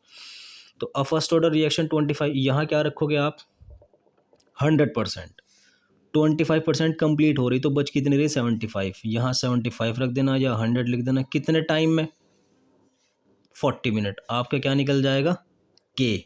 ठीक है, फिर कह रहा है calculate the value of rate constant in what time will the reaction be 80%। कितने टाइम में वो रिएक्शन 80% हो जाएगी। जो आपका के निकलेगा ना यहाँ, वो यहाँ रख देना। टी आपको पता नहीं है, लोग ए कितना रखोगे आप 100%, 80% कंप्लीट हो रही तो यहाँ क्या रखोगे 20। तो 100 डिवाइडेड बाई 20, कितना टाइम आपको पता नहीं, कि यहाँ रखना है किस तरह, उस डेटा का यूज़ करके जो उसने फर्स्ट, इसमें दो क्वेश्चन है, एक तो आपसे रेट कांस्टेंट ही पूछ रहा है और दूसरा आपसे क्या पूछ रहा है, टाइम। तो पहले रेट कांस्टेंट कैसे निकलेगा आपको मैंने बता दिया, और जो आपका टाइम निकलेगा वो निकलेगा 223.6 मिनट। अगर आपका के सही निकल के आएगा और आप उस के को यहाँ लिखोगे तब आपका टाइम इतना निकल के आएगा लास्ट में। ठीक है ना, तो ये मैंने आपको डायरेक्ट आंसर दे दिया। जो आपको, अगर आपका आंसर यही आ रहा है टी का, इसका मतलब आपने के भी सही निकाला था। ये फिर से क्वेश्चन आ गया है मेरी कोलिजन थ्योरी पर, जो मैंने अपने यूट्यूब चैनल पर बनाई हुई है। आप लोग उसे देखो, फिर उसके बाद यहाँ इस आंसर को और अच्छी तरीके से एग्री करोगे, हाँ सर सही बोल रहे हैं, वो वीडियो देख लेना। और जिनको कोलिजन थ्योरी आती है वो बड़ा आसानी से समझ आएंगे। What is the effect of adding a catalyst on activation energy. Catalyst activation energy को कम कर देता है, गिव्स एनर्जी। कैटलिस्ट का इस पर क्या इफेक्ट पड़ेगा, zero. Catalyst does not change the value of Gibbs energy, but catalyst decreases the value of activation energy। ठीक है, ये आंसर आप लिख लेना। उसके बाद एक क्वेश्चन आ रहा है, in some cases it is found that a large number of colliding molecule. ये बार बार आ रहा है, कोलिजन थ्योरी देख लेना यूट्यूब पर जाकर, मैंने है ना इस चैनल में ख़ास तौर से मैंने वही टाइटल भी वो दिया है, कोलिजन थ्योरी, एक्स्ट्रा उससे लिखा भी नहीं कुछ। In some cases it is found that a large number of colliding molecule having energy more than threshold energy, yet the reaction is slow। इसका क्वेश्चन है कि हमारे पास कुछ मॉलिक्यूल हैं जिनकी एनर्जी थ्रेशोल्ड एनर्जी से भी ज़्यादा है। अब ये मैं आपको एक्सप्लेन नहीं करूँगा, ये आपको मेरी वीडियो देखनी ही पड़ेगी। कुछ मॉलिक्यूल हैं जिनकी एनर्जी थ्रेशोल्ड एनर्जी से भी ज़्यादा है। अगर थ्रेशोल्ड एनर्जी से ज़्यादा एनर्जी हो मॉलिक्यूल की, तब रिएक्शन बहुत स्लो होती है। इसका आंसर है कि जो मॉलिक्यूल थ्रेशोल्ड एनर्जी से ज़्यादा रखते हैं उनके बीच कोलिजन थोड़ी सी डिफ़िकल्ट हो जाती है। ठीक, उनकी कोलिजन इम्प्रॉपर होती है, प्रॉपर वे में नहीं हो पाती। ठीक है, ये आपको लिखना पड़ेगा। Molecules having energy more than threshold energy does not collide with each other in proper way, ये इसका आंसर है। एक क्वेश्चन आ रहा है कि explain why H2 and O2 do not react at room temperature. अब रूम टेम्परेचर पे ये मॉलिक्यूल आपस में रिएक्शन नहीं करते, क्यों? क्योंकि उनको एक्टिवेट करने के लिए बहुत ज़्यादा एनर्जी चाहिए होती है। किसी मॉलिक्यूल को रिएक्शन करनी है, वो कह रहा है यार मैं कैसे रिएक्शन करूँ, मेरी तो एनर्जी कम है, तो उसको एक्स्ट्रा एनर्जी जितनी, ये वैसे सच्चाई बताऊँ ये कोलिजन थ्योरी से ही है पॉइंट, लेकिन ये है कि वैसा बता दूँ जैसी ज़रूरत है, जैसा मरीज़ वैसा, जैसा पेशेंट वैसी तो मैं आपको दवाई दूँगा। तो अभी बता दूं मैं, H2O2 आपस में रिएक्शन क्यों नहीं करते रूम टेम्परेचर पर, क्योंकि रूम टेम्परेचर पर इनके अंदर जो एनर्जी होती है वो थ्रेशोल्ड एनर्जी नहीं होती। इनको एक्टिवेट करने के लिए बहुत ज़्यादा एनर्जी चाहिए होती है। किसी मॉलिक्यूल को एक्टिवेट करने के लिए जितनी एनर्जी चाहिए होती है उसे बोलते हैं एक्टिवेशन एनर्जी, ताकि वो एक्टिवेट हो जाए। इन बेचारों की एक्टिवेशन एनर्जी बहुत ज़्यादा है, इतनी एनर्जी रूम टेम्परेचर पे नहीं होती। तो ये बेचारे ऐसे ही फिरते रहते हैं। तो आपको आंसर दे दूँ, the activation energy of both molecules is very high, that's why they don't react with each other at room temperature. ये आंसर है। कॉलेजन थ्योरी देख लो, अभी टाइम है, टाइम है, टाइम है। Right the rate equation for the reaction. इसके लिए एक रिएक्शन है, इसके लिए मुझे क्या लिखना है, रेट इक्वेशन। रेट इक्वेशन का मतलब है रेट लॉ, जिसको मैंने स्टार्टिंग में बोल दिया था कि एक लाइन में रिएक्शन को रिप्रेजेंट कर देना पावर लगा के, ताकि बच्चा समझ ले कितना ऑर्डर है। लेकिन उसने कंडीशन डाल दी कि रेट इक्वेशन तो लिखो if the overall order of the reaction is zero. पूरी रिएक्शन का अगर ऑर्डर ज़ीरो आ रहा हो तब इसके लिए वो लिखो एक रेट इक्वेशन। अब भाई मैंने आपको क्या बताया था, किसी भी रिएक्शन का ऑर्डर निकालने के लिए उसकी पावर्स को जोड़ देते हैं। जैसे rate of reaction is equal to K A B, ये अभी आया था ना, बिल्कुल स्टार्टिंग में पढ़ा था कि ये 2 था, ये 1 था, कितना ऑर्डर आ रहा है 3, लेकिन यहाँ ऑर्डर कितना आ रहा है 0। अरे यार, तो यहाँ क्या करना पड़ेगा, आंसर आ गया। मुझसे ये बोल रहा था रेट लिख दी, अगर ये कंडीशन ना लगाता तो शायद कुछ आंसर आता, लेकिन उसने मेरे हाथ पैर बांध दिए कि 0 ऑर्डर आ रहा है भैया रिएक्शन का। अब तो 0 तो जब भी आएगा जब दोनों की पावर 0 हो। Answer clear. अब आपके पास ये जो अब ये नया टॉपिक स्टार्ट हो रहा है आपका, इसको मैं 17 क्वेश्चन को भी कराता हूँ। पहले आपको थोड़ी सी अलग चीज़ें दिखाता हूँ। अब इस पर क्वेश्चन कराऊंगा मैं। आर्हीनेस इक्वेशन है ये। आर्हीनेस ने क्या बातें की थी, क्या बकवास की थी, पहले आपको बता दूं, सुन लो गौर से। एक रिएक्शन है जो कि 40 मिनट में हो रही है, 40 मिनट में हो रही है 25 डिग्री सेल्सियस टेम्परेचर पे। मैंने उसके अंदर सिर्फ 10 डिग्री सेल्सियस बढ़ा दिया, उसकी होने की स्पीड डबल हो जाएगी, और वो सिर्फ होगी कितने, 20 मिनट में। सिर्फ 10 डिग्री सेल्सियस बढ़ा देने पर रिएक्शन का रेट डबल हो जाता है, और वो जितना टाइम लेती है उसका आधा टाइम लगता है फिर।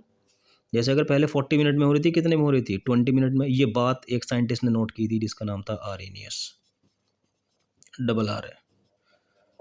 इस साइंटिस्ट ने बात नोट की थी और बड़ी चर्चा में रहा। उस वक्त में भी था मैं बिज़ी होने की वजह से मिल नहीं पाया था, वरना मैं इससे मिलता ज़रूर, ताकि मुझसे ऑटोग्राफ ले लेता। लेकिन यह है कि मुझे ऑटोग्राफ देने का शौक़ तो है नहीं, इसने थोड़ा बड़ा काम किया था तो मैं इसको दे देता। खैर कोई बात नहीं, ये बात बहुत ही इंपॉर्टेंट है, इसको हल्के मत लेना। अगर कोई 45 पे हो रही है तो उसको 55 कर दो, रिएक्शन का रेट डबल हो जाएगा, यानी मात्र 10 डिग्री सेल्सियस बढ़ाने पर। ठीक, अगर आप सिर्फ 10 डिग्री सेल्सियस टेम्परेचर बढ़ा रहे हो तो उसका रेट ऑफ रिएक्शन डबल हो जाता है। तो ये एक इक्वेशन दी थी उसने, आर्हेनियस ने, कि ये T1 सॉरी अलग अलग टेम्परेचर है ना, T1 T2, तो अलग अलग टेम्परेचर पर अलग अलग रेट कॉन्स्टेंट होंगे, K1 K2। ये उनकी एक्टिवेशन एनर्जी है, ये गैस कॉन्स्टेंट है। इन सब के बीच रिलेशन दिया था आर्हेनियस साइंटिस्ट ने। बाकी उसने एक रिएक्शन एक ही टेम्परेचर पे कराई थी, तब ये थी इक्वेशन। एक रिएक्शन को एक टेम्परेचर पे करा के ये उसने बस इतना देखा था, मैंने 10 डिग्री सेल्सियस बढ़ा दिया, रेट ऑफ रिएक्शन बढ़ गया। फिर उसने ये दी, एक रिएक्शन एक टेम्परेचर, एक रिएक्शन दो टेम्परेचर, अलग अलग टेम्परेचर पर चल रही है, रिएक्शन सेम है भाई, तभी तो आप पता लगाओगे कितना टाइम लग रहा है। ये थोड़े अलग अलग टेम्परेचर पर अलग अलग रिएक्शन। एक रिएक्शन पर टेम्परेचर का इफेक्ट देखा था और स्टडी की थी कि सिर्फ 10 डिग्री सेल्सियस बढ़ा देने पर खतरनाक। इस पर क्वेश्चन है अब, और क्वेश्चन क्या है, क्वेश्चन ये है देखो, the rate of a reaction becomes 4 times, rate of reaction 4 गुना हो गया, when the temperature changes from 293, देख 293 केल्विन टू 313, यानी इतने से 303 नहीं किया, 10 नहीं बढ़ाया, 20 बढ़ा दिया, तो रिएक्शन का रेट भी कितना हो गया, 4 टाइम्स। अभी आपको मैंने क्या बताया था कि 10 डिग्री बढ़ाओगे डबल, उसने 20 डिग्री बढ़ा दिया, 4 टाइम्स, 4 गुना हो गया।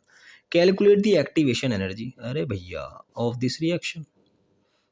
अब आपको क्या करना है, T1 293, T2 313, ठीक, दोनों वैल्यूज रख दो।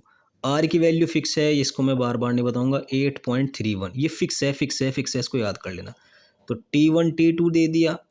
अब K1 K2 क्या है, देखो ये है, वो बोल रहा है कि रिएक्शन का रेट 4 गुना हो गया, यानी अगर पहले K1 मेरा चल रहा था सिर्फ K, तो K2 कितना हो जाएगा, 4K।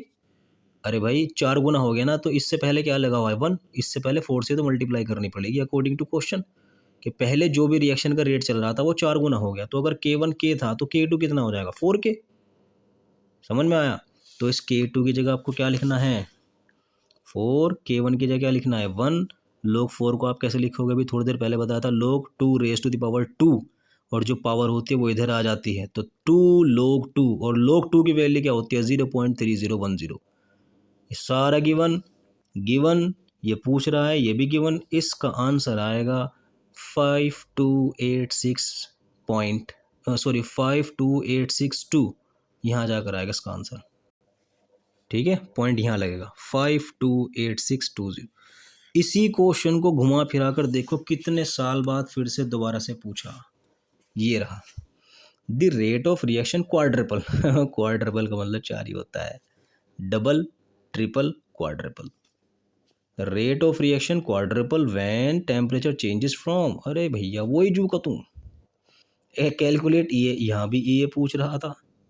देखो यहाँ नाम भी नहीं लिया उसने एक्टिवेशन एनर्जी का, और यहाँ की जबकि नाम लिया था, तो ये पूछ रहा है, से आर की वैल्यू भी गिवन और यहाँ भी गिवन। तो मेरे भाई जो आपका 19 क्वेश्चन था ना, वही 24th क्वेश्चन है, यही आंसर आएगा। घुमा फिरा अगर वही रिपीट करता है, कमाल का आदमी है। क्लियर? अब इस क्वेश्चन पर आ जाओ जिसका मैंने आपसे वादा किया था, ये वाला 17th, अ फर्स्ट ऑर्डर रिएक्शन। ठीक है, इसका वादा किया था ना मैंने। A first order reaction is 50% complete in 30 minute at this temperature and in 10 minutes at this temperature.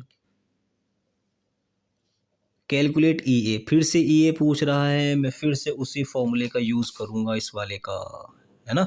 लेकिन कैसे, इसके लिए आपको पता होना चाहिए टी हाफ, जो इतनी देर से बोल रहा था मैं, टी हाफ क्या होता है। टी हाफ होता है हाफ लाइफ, वो टाइम जिसमें कोई सब्सटेंस अपनी इनिशियल अमाउंट का हाफ रह जाता है, उसको टी हाफ बोलते हैं। अगर आप मार्केट गए और 10 ग्राम शुगर लेकर आ गए, और वो एक दिन में 10 ग्राम से 5 ग्राम रह गई, तो 10 का हाफ क्या होता है, 5 ही होता है ना। तो इनिशियल 10 था, आधा कितना था, 5। 10 से 5 तक एक दिन लगा, तो वो एक दिन जो हो गया आपका टी हाफ हो जाएगा। टी हाफ वो है जिसमें कोई सब्सटेंस अपनी इनिशियल अमाउंट का, शुरुआत की अमाउंट का आधा रह जाए। तो यहाँ रिएक्शन अगर 50% कंप्लीट हो रही ना, तो ये जो टाइम है ये जू का तू टी हाफ बन जाएगा। वो कह रहा है कि 50% कंप्लीट हो रही है, टेम्परेचर इतना है 30 मिनट में। अगर आपने टेम्परेचर 300 से कितना कर दिया, 320, तब वही रिएक्शन 50% कंप्लीट हो रही 10 मिनट में। ये तो आपको पता भी होगा, जब टेम्परेचर बढ़ाते हैं तो रिएक्शन का रेट तेज़ हो जाता है। तो 300 पे अगर 30 मिनट पे हो रही थी ना, 320 पर 10, सिर्फ 10 मिनट में हो रही, वो कितनी, 50%। तो अब यही टाइम फिर से टी हाफ बनेगा, समझ गए। तो ये क्या है आपका 300 पर, और ये क्या है, तो रिएक्शन तेज़ हो गई थी ना, इसलिए उसकी आधी ज़िंदगी बहुत जल्दी हो गई। तो अब इस डेटा का यूज़ करके मुझे क्या करना है, ई ए निकालना। अब देखो कैसे कमाल होंगे, ये देखो भाई ये आपका है ई ए, पूछ रहा है आर की वैल्यू फिक्स, अभी थोड़ी देर पहले बताई थी 8.31। T1 कितना हो गया 300, T2 कितना हो गया 320। ठीक, K1, K is equal to कितना लिखोगे आप, 0.693 अपॉन टी हाफ, कितना आया था अभी थोड़ी देर पहले, 50 हो गया K1। अब उसके बाद K2 0.693 अपॉन 10। भाई ये तो मैं आपको स्टार्टिंग से बोलता आ रहा हूँ, ये इक्वेशन में बार बार बोल रहा था ना टी हाफ, तो ये आपको तो पता होना चाहिए। तो K1 अपॉन ये आपका जो K2 है और K1 है, ये यहाँ पर रखना आपको, यहाँ पर। तो लोग K2 कितना है आपका 0.693 अपॉन 10 डिवाइडेड बाई K1 कितना आ गया 0.693 अपॉन 50। तो ये ऊपर जाकर ये चीज़ क्या हो जाएगी, कैंसिल, ये ऊपर चला जाएगा। देखो मुझसे गलती हो गई, ये कितना आएगा आपका 30। ठीक है, तो यहाँ पर क्या करना है आपको 30 करना है अकॉर्डिंग टू क्वेश्चन, क्योंकि मुझे बोल रहा था कि 30 मिनट। तो आप इसको ऊपर ले जाओगे, कैंसिल हो जाएगा, तो ये क्या हो जाएगा log 30/10, 0 से 0 कैंसिल हो जाएगा, कितना बजाएगा log 3 की वैल्यू आपको देखनी है, आर की गिवन है, T1 T2 भी गिवन है, ई ए आपको निकालना है। आपका ई ए कितना निकल कर आएगा 43.8 0.84। ठीक है, ये मुझसे गलती हो गई थी, इसको वो कर लेना करेक्शन।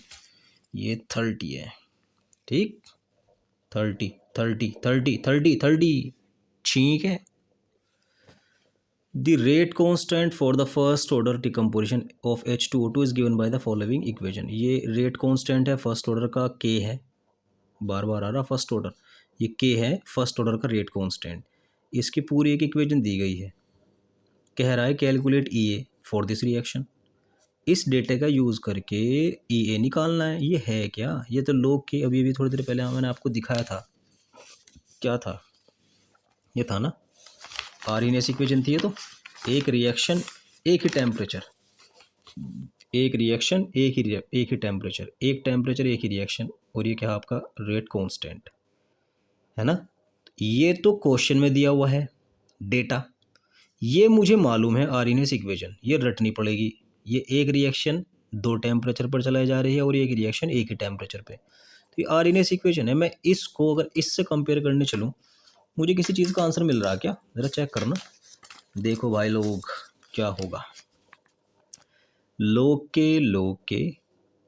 लोग ए इज इक्वल टू 14.2, ये जो पूरा पोर्शन है यार, ये तो इसके इक्वल आ रहा है ना।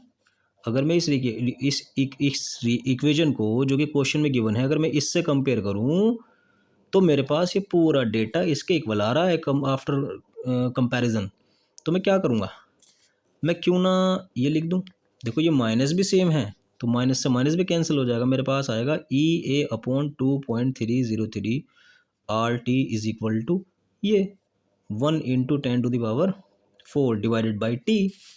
ले भाई, T से T कैंसिल हो जाएगा, R की वैल्यू यहाँ रखो और वहाँ रख दो। EA is equal to 1 × 10⁴ into 2.303, cross multiply उधर जा रहा है, R भी उधर ही जा रहा है, R की वैल्यू क्या होगी 8.31, सब की मल्टीप्लाई करने के बाद आपका E आ जाएगा। तो आर आरइनएस इक्वेशन को इसके अलावा इस तरह भी पूछेगा वो कि एक ही रिएक्शन एक ही टेम्परेचर, कोई बात नहीं कही कि मैंने टेम्परेचर इतने से इतना बढ़ा दिया था, इसका आंसर ये आएगा 191.4 EA की वैल्यू। ठीक है, इसी में अगला क्वेश्चन उसने फिट कर दिया, and rate constant K if its half life period be 200 minute. भैया हाफ लाइफ दी गई है T हाफ और K पूछ रहा है, फटाक से आप क्या यूज़ करोगे, K इज इक्वल टू ये फॉर्मूला यूज़ करोगे, T हाफ 200, ये फिक्स है, K पूछ रहा है, आप इसको रखने के, ये तो खैर रखा ही जाएगा, T हाफ की वैल्यू ये रखने के बाद आपका आंसर ये आएगा 5.77 × 10⁻⁵ सेकेंड इनवर्स। बोलो बात समझ में आई या नहीं। अब एक क्वेश्चन कर रहा है, draw the plot of ln_k या log k, एक प्लॉट ड्रॉ कीजिए log k और 1/t के बीच, कर देंगे। What does the intercept represent. भाई साहब ये log k और ये टेम्परेचर जब भी आपको केमिकल काइनेटिक्स के अंदर पढ़ने को मिलेगा ना, सीधा इसका रिलेशन जुड़ेगा आरइनएस इक्वेशन से। जैसे ये था, इसको देखा बस मैंने, इससे पहले जितने क्वेश्चन कराए ना कभी इस तरह की बात नहीं हुई टेम्परेचर के। भाई अब तक तो मैंने आपको ये फॉर्मूले दिखाए ना के कौन सा फॉर्मूले दिखाए, ये वाले, इसमें तो कहीं टेम्परेचर नहीं है, ये तो सारा टाइम है। तो आपको ये अलर्ट रहना है कि मुझे अगर केमिकल काइनेटिक्स का क्वेश्चन मिलेगा तो कौन सा डेटा मुझे बताएगा कि मैं आरइनएस इक्वेशन का यूज़ करूँगा। ये डेटा मिलेगा, टेम्परेचर, लोग के, इस तरह की बातें। आर, इसके अंदर तो कहीं आर नहीं था, तो ये भी कुछ इस तरह का ही मामला है, लोग के दे रहा है और टेम्परेचर दे रहा है। देखो भाई, मैं एक ग्राफ प्लॉट करूँगा इसके और इसके बीच, देखते हैं, पहले इसको समझो बड़े ध्यान के साथ। log k is equal to log a minus EA/r, है ना। एक काम करो, इस पूरे को इधर लिख दो और log a को ऐसे लिख दो। मुझे बताओ ऐसे लिख सकता हूँ क्या मैं, log k is equal to minus EA/2.303R 1/t लिख सकता हूँ ना, क्योंकि t की मल्टीप्लाई तो इससे हो रही, RT ही तो है। इसको बस मैं इधर लेकर आ गया, माइनस तो माइनस ही रहा, और ये जो log a था इससे पहले प्लस लगा हुआ था, उसको मैंने यहाँ लिख दिया। कोई प्रॉब्लम तो नहीं है आपको, तो log k is equal to ऐसे भी लिख सकता हूँ मैं। ठीक, अब आप ये बताओ, जो बायोलॉजी के बच्चे हैं वो ध्यान से सुने, मैथ वाले तो जानते होंगे। एक इक्वेशन है y is equal to mx plus C, graph के लिए बनाई जाती है, y is equal to mx plus C. तो ये ग्राफ में कहाँ कहाँ क्या चीज़ फिट की जाती है, ये चीज़ देखो। एक तो ग्राफ होता है मेरे भाई ऐसे, और एक ग्राफ होता है जो ऐसे बनता है थोड़ा सा ऊपर उठ के। ये सारी चीज़ें क्या क्या है वो ये बताता है कि y is equal to M X plus C Y. Y कहाँ रखना है, ये वाई एक्सिस पर रखना है। एक्स कहाँ रखना है, एक्स एक्सिस पर रखना है। जो ये सी है, ये थोड़ी सी जो जगह बचती है जिसको बोलते हैं इंटरसेप्ट, इसी को बोलते हैं इंटरसेप्ट। ये जो जगह यहाँ इंटरसेप्ट नहीं है क्योंकि यहाँ से शुरू हो रहा है, बट ये इंटरसेप्ट है। ये इंटरसेप्ट किसकी वैल्यू दे रहा है, सी की वैल्यू दे रहा है। और ये जो ढाल सा है जिसको मैं स्लोप बोलता हूँ, ये किसकी वैल्यू दे रहा है, एम की। यानी इस पूरे ग्राफ में देखो, अगर मैं ऐसा ग्राफ बनाता तो इंटरसेप्ट नज़र नहीं आ रहा था। मैंने जानबूझ के ऐसा ग्राफ बनाया जिसमें इंटरसेप्ट दिखाई दे। तो इंटरसेप्ट, स्लोप, एक्स वाई, ये सारी की सारी वैल्यूज़ को मैंने घोल मचोल के निचोड़ के ये बता दिया कि Y is equal to M X plus C. इससे कंपेयर करो हर उस रिएक्शन को जो इसको फॉलो कर रही हो। जैसे ऊपर की वाई की जगह ये रखा हुआ है, एम की जगह ये रखा हुआ है, सॉरी एम की जगह ये रखा हुआ है, एक्स की जगह कौन रखा हुआ है, ये सॉरी ये गलत हो रहा है ना। एम की जगह ये रखा हुआ है, एक्स की जगह ये रखा हुआ है, सॉरी। और लोग ए किसकी जगह रखा हुआ है। अगर मैं इसका ग्राफ बनाना शुरू कर दूं तो इसको फॉलो करते हुए बनाऊंगा और यही बनेगा। वाई की जगह में क्या लिख दूंगा, लोग के। एक्स की जगह में क्या लिख दूंगा, बोलो क्या लिखूंगा एक्स की जगह, 1/t। ये जो स्लोप है मुझे किसकी वैल्यू देगा, एम की। एम क्या है, -EA/r, 2.303 r। और ये इंटरसेप्ट कहीं की वैल्यू दे रहा है मुझे, समझदार हो आप लोग, ए की। ये पूरा ग्राफ बन जाएगा। ये तमीज़ के साथ साफ सा बना लेना, मेरे पास टाइम की कमी है। 1 घंटे से मैं लगातार बोल रहा हूँ, मेरा गला दुख गया, दिमाग भी अजीब सा हो रहा है, लेकिन आप लोग इसको सही से बना लेना, ठीक है। तो अब मुझे बताओ कि इंटरसेप्ट किसकी वैल्यू दे रहा है, लोग ए की, और ये स्लोप किसकी वैल्यू दे रहा है, इसकी, ठीक है ना। तो अब आप इस क्वेश्चन पे आओ, ये क्या बोल रहा था, ये कह रहा था कि ग्राफ प्लॉट करो एल एन के या लोग के किसके बीच, 1/t के, कर तो दिया। एल एन के या लोग के और किसके बीच, 1/t के, कर दिया। अब बोल रहा है what does the intercept represent. ये intercept represents the value of log A. एक आंसर आ गया आपका, ठीक है। What is the relation between slope and E A. Slope indicates the value of -EA/2.303 r। ये आपका आंसर है, ठीक है ना। तो ये ग्राफ प्लॉट करवा के, मतलब ये आर्हीनेस इक्वेशन पे ही था, और आर्हीनेस इक्वेशन को बड़ी तोड़ मरोड़ के कहा गया कि इसका आंसर बताओ। तो आर्हीनेस इक्वेशन का मैंने ये वाले क्वेश्चन भी करा दिए।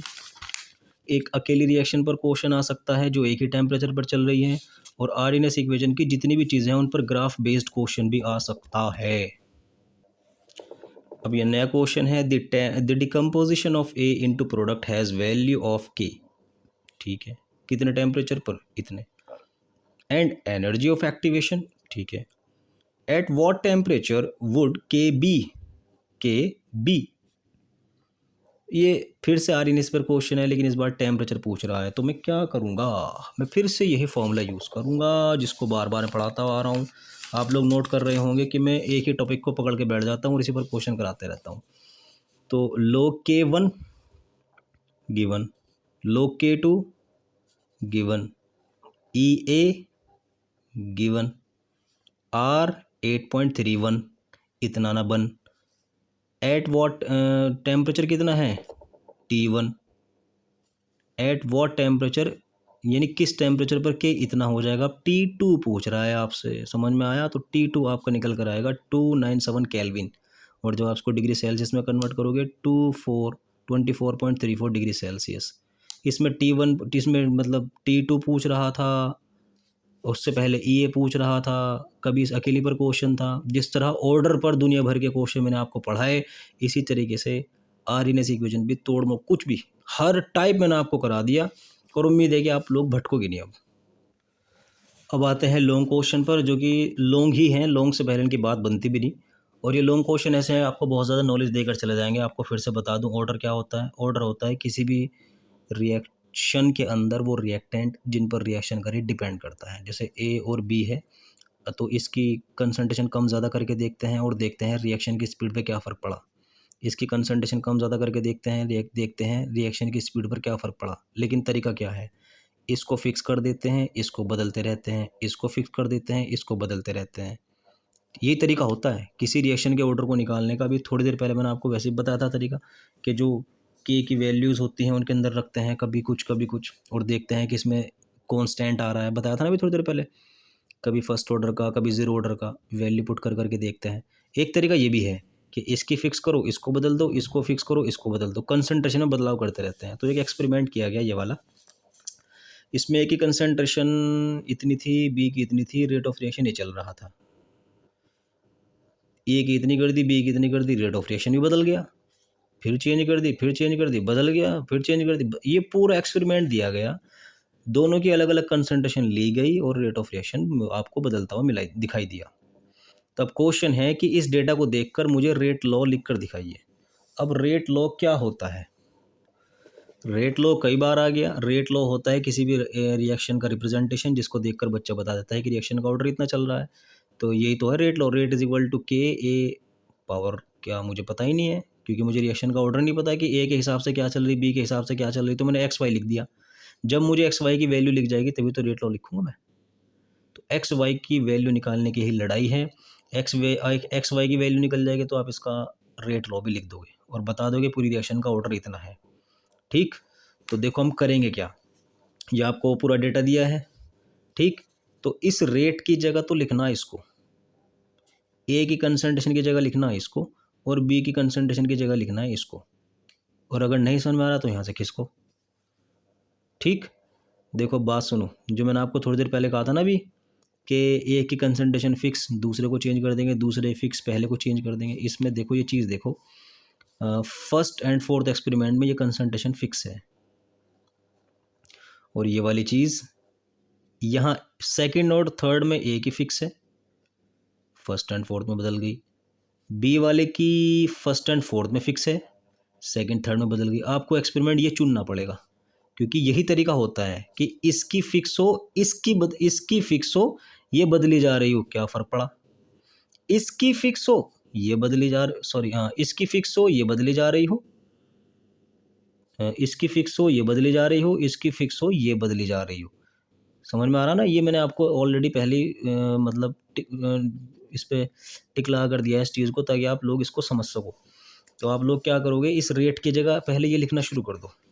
देखो ये लिख दिया मैंने, ये यहाँ लिख दिया कि ऑलरेडी लिखा हुआ है ए की कंसंट्रेशन ये थी, बी कितनी थी। इस पूरे एक्सपेरिमेंटल डेटा को ऐसे लिखना शुरू कर दो।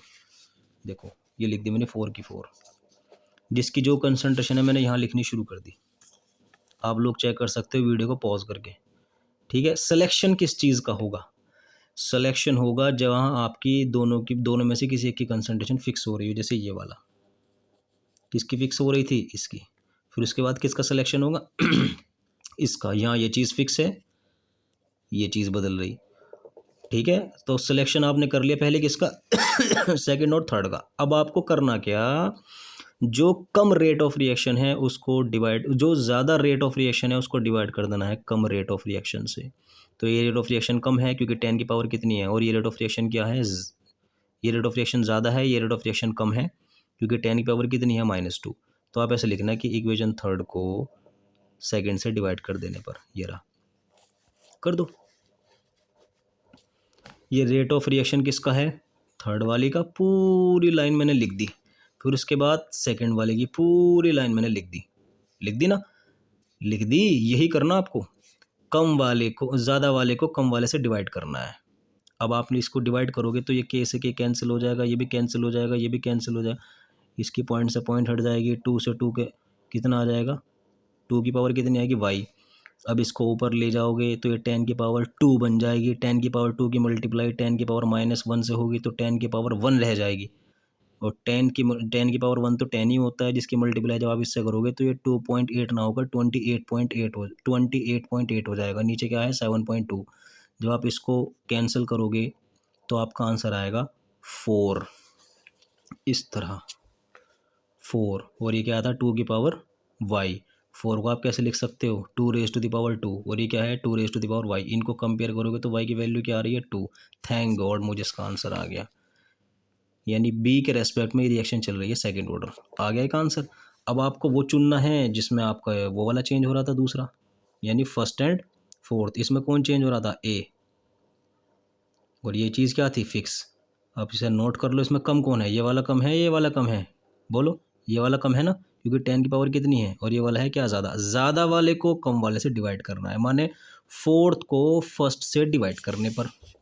ये कर दिया, तो ये फोर्थ का डेटा पूरा लिख दिया, ये फर्स्ट वाले का डेटा लिख दिया। ठीक है, के से के कैंसिल हो गया, ये ऊपर चला जाएगा। एक मिनट, के से के कैंसिल हो गया, इससे ये चीज़ पूरी कैंसिल हो गई, पॉइंट से पॉइंट हट गया। अब 4 रेज़ टू द पावर कितना बचेगा? सिर्फ x, क्योंकि नीचे तो 1 है। भाई इसको ऐसे भी तो लिख सकते हैं 4 ऐसे, क्योंकि वो तो x तो दोनों के ऊपर है ना। तब आप लोगों को क्या करना है, इसको ऊपर ले जाओगे, वो 10 की पावर 3 हो जाएगा, 10 की पावर 3, 10 की पावर -2 मल्टीप्लाई होगा, 10 बचेगा, 10 की मल्टीप्लाई 2.4 से होगी, पॉइंट इधर खिसक जाएगा, 24 हो जाएगा। 24 को 6 से डिवाइड करने पर आंसर आएगा 4। और यहाँ 4 raise to the power x, तो इस 4 की पावर कितनी है? ऑफ कोर्स 4 की पावर 1 ही है ना, और यहाँ 4 की पावर क्या है? x। कंपेयर करोगे तो x की वैल्यू क्या आ जाएगी? 1। थैंक गॉड, अब मेरे पास रेट लॉ लिखने का तरीका आ गया। ROR is equal to K, ए की पावर इतनी, बी की पावर इतनी। पूरी रिएक्शन का ऑर्डर निकल कर आया है थर्ड, ये इसका आंसर था। लॉन्ग क्वेश्चन से पहले ये लॉन्ग क्वेश्चन से पहले आता ही नहीं, तो ये रिएक्शन का ऑर्डर निकल गया थर्ड ऑर्डर। बट उसने ये भी कहा and rate constant for the reaction. अब रेट कांस्टेंट क्या है आपका? के है। अब के कैसे निकाल ही नहीं पाता, क्योंकि मेरे पास ये पावर्स की वैल्यू नहीं आ रही थी। जब ये पावर आ जाती है तभी तो मेरे पास आंसर आएगा निकल के। तो अब मैं क्या करूँगा? ऑर्डर तो मेरे पास थर्ड आ गया, रेट ऑफ रिएक्शन कितना लिख दिया? तो ये तो चल रहा था, ये यहाँ पे लिख दिया। के मुझे मालूम नहीं, ए की बी की कंसंट्रेशन जो मुझे पता थी, सारा जो फड्डा था वो इन पावर्स का था। अब मेरे पास ये पावर हाथ में आ गई, एक्स वाई से क्या मैं कुछ भी नहीं कर सकता था। तो अब क्या, के को एज इट इज रख दो, ये दोनों नीचे आ जाएंगे। कर दिया डिवाइड, अब आपका जो किया आएगा वो आपका आंसर होगा। तो इस तरह लॉन्ग क्वेश्चन तैयार होता है आपका। ये डेटा बहुत इंपॉर्टेंट है, ठीक है। जो मेथड मैंने यहाँ लगाया इस पर आपको बेस्ड क्वेश्चन दूंगा, होमवर्क ज़रूर दूंगा। ये आपका होमवर्क है, इसको सुन लो और इसका आंसर मुझे कमेंट सेक्शन में ज़रूर देना। फिर से पूछ रहा है रेट लो, ये डेटा है पी की कंसंट्रेशन, क्यू की कंसंट्रेशन, ये बदलाव है जो कंसंट्रेशन में आता है। मैंने आपको बताया था किसी भी रिएक्टेंट के रेस्पेक्ट में रिएक्शन का ऑर्डर निकालने के लिए हम क्या करते हैं, एक की कंसंट्रेशन फिक्स, दूसरे की चेंज कर दी, दूसरे की फिक्स, पहले की चेंज कर दी। तो इसमें आपको वही ढूंढना है। वैसे मैं आपकी आसानी लिखूंगा तो ये rate of reaction is equal to K P raise to the power X Y raise to the power Y, वो सॉरी पी क्यू है ना, P Q U Q raise to the power Y आ गया। तो x Y की value निकालनी है आपको एक कैलकुलेशन से बचा रहा हूँ, देखो कितना बेहतरीन। यहाँ से यहाँ कंसंट्रेशन चेंज हो गई ना, यहाँ से यहाँ भी चेंज हो गई, रिएक्ट ऑफ रिएक्शन पे फ़र्क पड़ गया। देखो एक बहुत आसान सा तरीका बताऊंगा मैं आपको, ये चीज़ देखो, यहाँ से यहाँ ये फिक्स है ना, पी फिक्स है, ये क्यू की कंसंट्रेशन बदल दी मैंने, इतने से इतने कर दी, ठीक। ज़रा रेट ऑफ रिएक्शन देखो कितना था और फिर कितना हो गया, as it is. Rate of reaction पे कोई बदलाव नहीं है, इसका मतलब क्यू के रेस्पेक्ट में रिएक्शन का रेट, ये तो आपको पहले ही आ गया। आया समझ में? ये तो मतलब कैलकुलेशन करने की ज़रूरत ही नहीं है। अगर आपको थियोरेटिकल फंडा आता है ना, ये मेरी वीडियो देख ली होगी यूट्यूब चैनल पर जाकर इस चैप्टर की, आप मिनट से पहले और अच्छी तरीके से इसको समझोगे। तो यहाँ तो क्यू की पावर 0 आ गई। क्यों आ गई? क्योंकि मैंने आपको बताया था कि रिएक्टेंट की कंसंट्रेशन में बदलाव करने पर अगर रेट ऑफ रिएक्शन पर फ़र्क पड़ रहा है तो उसके हिसाब से रिएक्शन चल रही है, और कोई फ़र्क नहीं पड़ रहा तो ज़ीरो ऑर्डर है उसके रेस्पेक्ट में। तो यहाँ मैंने ये बदलाव ही तो देखा, पता लगा वो तो यार जैसे पहले था फिर वहीं आ गया, तो इसके हिसाब से 0 है। बाकी अब जो तरीका आप लगाओगे वो मेरा तरीका लगा था ना इस p की पावर x को निकालने में, ठीक है।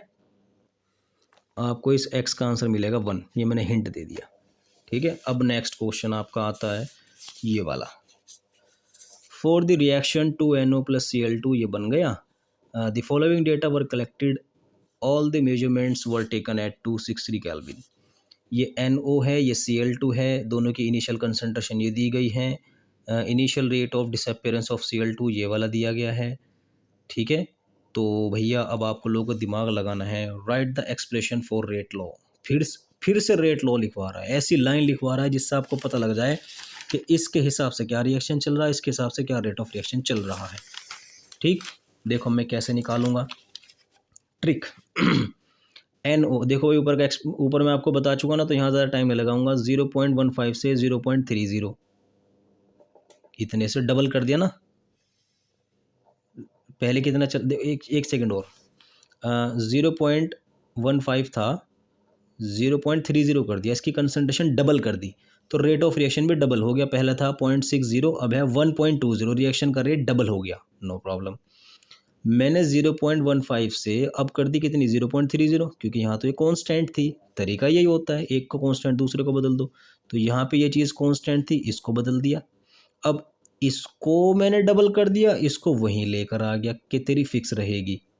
ठीक, अब क्या हो रहा है, रेट ऑफ रिएक्शन डबल का बजाय ट्रिपल की बजाय क्वाड्रिपल, 4 गुना हो गया।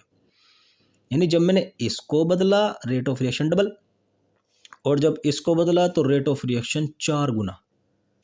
यानी rate of reaction is equal to K, ये क्या है आपका O, और ये क्या है आपका Cl2। तो ये बताओ कि Cl के अकॉर्डिंग रेट ऑफ रिएक्शन कितना हुआ था, डबल। Cl के अकॉर्डिंग डबल हो गया था ना, यहाँ पे जब मैंने किया था ये वाला डबल हो गया था, और इसके अकॉर्डिंग कितना हो गया था, क्वाड्रिपल। रेशो निकालना ज़रा, समझ में आ गया, ये लगना है यहाँ पे। तो आपका फ़िलहाल पूरी रिएक्शन का ऑर्डर है कितना, बोलो बात समझ में आई या नहीं। थर्ड ऑर्डर रिएक्शन है ये। एक ये इसके हिसाब से कितना चल रहा, इसके हिसाब से कितना चल रहा, वो तो लिखा जाता है ऊपर कि मेरे अकॉर्डिंग तो ये था, इसके अकॉर्डिंग ये था, रेशो निकाल लो, तो मेरे ये रेशो निकल के आया, रिएक्शन का ऑर्डर हो गया third. Calculate the value of rate constant. अब के की वैल्यू कैसे निकालूंगा भाई मैं, ROR ये रखा, के मुझसे पूछ रहा है, NO ये रखूँगा, Cl2 ये रखूँगा, आपके पास रेट कांस्टेंट निकल के आ जाएगा। बोलो बात समझ में आई नहीं। और आपका जो आंसर आएगा के का, वो आएगा 177.51। अब कह रहा है एंड स्पेसिफाई इट्स यूनिट। ए भैया बहुत देर बाद यूनिट पूछी, और यूनिट निकालने का मैंने आपको तरीका क्या बताया था, के इज इक्वल टू, है ना, यहाँ एन की जगह क्या रखोगे, जो रिएक्शन का, बहुत देर बाद आया इसके ऊपर क्वेश्चन, तो यहाँ पर 3 रख देना, क्योंकि आपकी इस पूरी रिएक्शन का ऑर्डर कितना आ रहा है, 3, तो यहाँ पर 3 रख देना। 1 - 3 कितना बचाएगा, -2। तो मोल इनवर्स टू ये ऊपर चला जाएगा, litre square, mole inverse two litre square second inverse, ये इसका आंसर आएगा।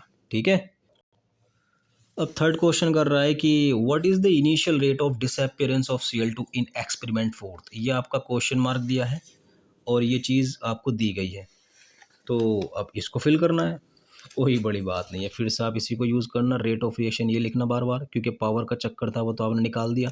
तो रेट ऑफ रिएक्शन ये चीज़ आई डोंट नो, के की वैल्यू अभी अभी निकाली थी क्योंकि तो कांस्टेंट रहता है, NO ये रहा, Cl2 ये रहा। तो आपका जो के निकल के आएगा, सॉरी आपको रेट ऑफ रिएक्शन निकालना ना, तो जो आपकी कैलकुलेशन आएगी रेट ऑफ रिएक्शन की, जो आंसर आएगा वो ये आएगा 278 मोल पर लीटर मिनट। बोलो बात समझ में आई या नहीं। ये आपको मैंने बेहतरीन तरीके से सारे ही क्वेश्चन करा दिए। अच्छा ये भी ध्यान दे दो थोड़ा सा, जो यहाँ पर ये फॉर्मूला था ना, के इज इक्वल टू 2.30 लोग, ये सारा का सारा यहाँ पे बोल रहा था कि कुछ बुक के अंदर ए की जगह क्या लिखा था, R0, और कुछ बुक में A - x की जगह R, कोई प्रॉब्लम नहीं है। तो यहाँ एक ग्राफ दिया गया है, यहाँ पर है concentration of reactant, initial concentration, ये जो डिक्रीज होता जा रहा है ना, ये स्लोप मुझे जानकारी देता है के की, जिसको मैं भी रख रहा था के इज इक्वल टू 2.303, है ना। तो यहाँ डिवाइड को अगर मैं 2.303 लिख दूँगा कोई प्रॉब्लम नहीं है, क्योंकि वो एक नंबर है, वो एक नंबर है, उसमें कोई बदलाव नहीं हो सकता, बदलाव होता है तो किसमें, के में। तो ये स्लोप के की जानकारी दे रहा है इस ग्राफ के अंदर। अगर मैं प्लॉट करूँ ये ग्राफ टाइम और कंसंट्रेशन के बीच, ये कौन सी रिएक्शन है, ज़ीरो ऑर्डर। और अभी थोड़ी देर पहले मैंने आपको बताया था कि अगर मैंने लॉग ले लिया यहाँ पर, यही फर्स्ट ऑर्डर बन जाएगा, और फर्स्ट ऑर्डर के बनते ही इस के नीचे 2.303 आ जाएगा, क्योंकि मैंने आपको बताया था कि फर्स्ट ऑर्डर में लॉग आता है और ज़ीरो ऑर्डर में ये आता नहीं। तो अगर मैं ये चीज़ कहूँ तो ये ज़ीरो ऑर्डर है पूरा, और फर्स्ट ऑर्डर के केस में यहाँ लॉग या तो लिख दो ए या log R, मतलब log आएगा तो फर्स्ट ऑर्डर हो जाएगी वो। और यहाँ के नीचे क्या लिखोगे, 2.303, ये जो स्लोप होता है के की वैल्यू देता है। ये के ज़ीरो ऑर्डर का है और अगर इसको आपने डिवाइड कर दिया 2.303 तो आपको यहाँ log भी लिखना पड़ेगा और ये पूरा हो जाएगा फर्स्ट ऑर्डर। समझ में आ रहा है ना आपको? इसी पर एक क्वेश्चन आ रहा है, देखो ये वाला, the slope of the plot of L N R यानी log r वर्सेस टाइम। तो ये कौन सा आंसर दोगे आप? ये वाला। बोलो, बात समझ में आई नहीं? ये गलत है आंसर, ये वाला करेक्ट है, क्योंकि वो माइनस नेगेटिव चीज़ को दिखाएगा, घटती हुई कंसंट्रेशन को बताता है। अब आप लोगों से मैं ज़्यादा चाहूँगा, बहुत मैंने आपको पढ़ा दिया, उम्मीद करता हूँ कि आप लोग इस वीडियो से बहुत फ़ायदा उठाओगे और अपने दोस्तों तक भी पहुँचाओगे जो बच्चे वीक हैं, ट्यूशन नहीं लगा पाते। ये तो मुझे बीमारी है वीडियो के लास्ट में बोलने की, क्योंकि मैं खुद ट्यूशन इंडिपेंडेंट था और मैं ऐसे ही बच्चों के लिए मेहनत करता हूँ जो ट्यूशन डिपेंडेंट नहीं होते, इंडिपेंडेंट होते हैं। ये रिएक्शन, ये इस पूरे चैप्टर के अंदर जो मैंने फॉर्मूले यूज़ किए हैं, आप इसको एक बार लिख लो पॉज करके, ठीक है? उसके बाद धन्यवाद, थैंक यू, बाय बाय।